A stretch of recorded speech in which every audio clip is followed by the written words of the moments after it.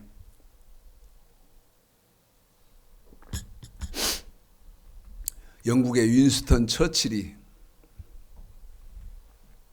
영국 국민들의 모든 사랑을 받고 있을 때, 오래전에 테레비도 없고, 예? 테레비가 없어요. 근데 뭐는 있냐면, 옛날에는 이렇게 유선으로 연결된 라디오가 있었잖아요. 그것도 돈 내고 들었다고요. 예? 지금 뭐 고등학교 3학년 우리 종욱이랑은 저게 지금 무슨 말이다냐. 예? 라디오다고, 라디오 이만큼 요만한 케이스 라디오인데, 그 라디오를 유선으로 쭉 집집마다 연결해 가지고 딱 키면 라디오가 나오는 시대. 그게 몇십 년 전이고, 한국이. 그런데 영국도 그런 때가 있었단 말이에요. 그런데 처칠이 영국 국민들의 모든 국민들의 사랑을 받을 때 집을 딱 나오니까 택시가 있단 말이니까, 택시를 딱 세우면서 방송국을 좀 갑시다. 그러니까 택시기사가 너 안 간다 해. 왜 안 가요? 왜 안 갑니까? 그랬더니 조금 있으면 처칠이 라디오에 나와서 연설을 할 거예요. 그러니까 나는 처칠의 연설을 듣기 위해서 운행할 수가 없습니다. 근데 지금 택시를 타고 가자고 하는 사람이 지금 처칠이거든. 근데 자기 연설을 듣기 위해서 말이지, 손님이 운행을 하자는데 안 한다 그러니까 처칠이 마음이 뿌듯했어요. 근데 자기는 방송국을 가야 할 거 아닙니까? 그러니까 따블 죽게 갑시다 그랬어요. 따블 죽게 갑시다. 그러니까 택시기사가 고개를 껴웃하면 잠깐 생각하더니 뭐라고 하냐. 갑시다. 방금 전까지 처칠의 연설을 들으려고 안 간다고 하던 택시기사가 따블 딱 준다니까 갑시다. 그러면서 그 다음 말이 뭐냐냐.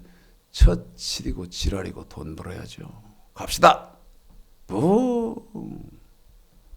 지금 기독교인들은 시편 19편 10절에서 금 곧 많은 정금보다 더 사모해야 되는데, 그를 가치나 있다고 여깁니까? 네? 이 말씀이 그럴 가치나 있다고 여겨? 없어. 처치는 모르니까. 가라사대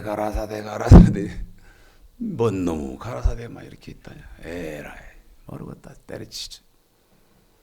지금 그런 게 기독교예요. 개독교지. 엉망이야. 잡사고.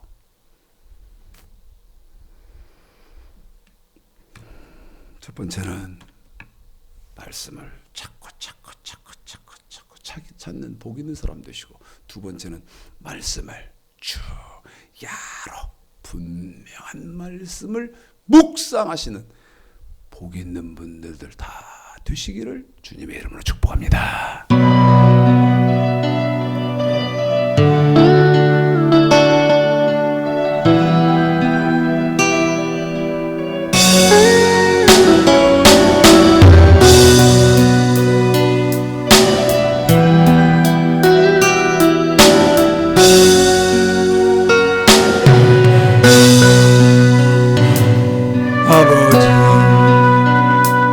불러만 봐도 그 사랑에 눈물 나요. 나 같은 죄인을 사랑하신 아버지, 온종일 울어봐도 감당할 수 없는 그 사랑, 그 크신 사랑을 어찌 말로 표현하리.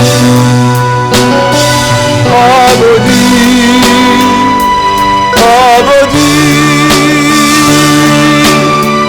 내 영혼 깊은 곳에서 불러보는 내 아버지, 나의 아버지, 이 생명 다하는 그날까지 지키시고 인도하신 참 좋으신 나의 아버지, 생각만 해도 그네에 감사해요. 날 위해 십자가 대신 지신 그 사랑, 아버지 그 사랑이 강물처럼 흘러넘쳐요. 그 크신 사랑을 어찌 말로 표현하리. 아버지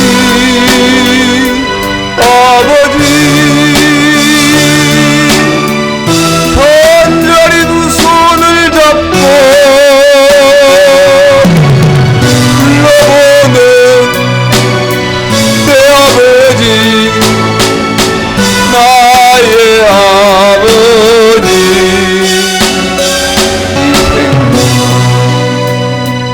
하는 그날까지 동행하며 인도하신 신실하신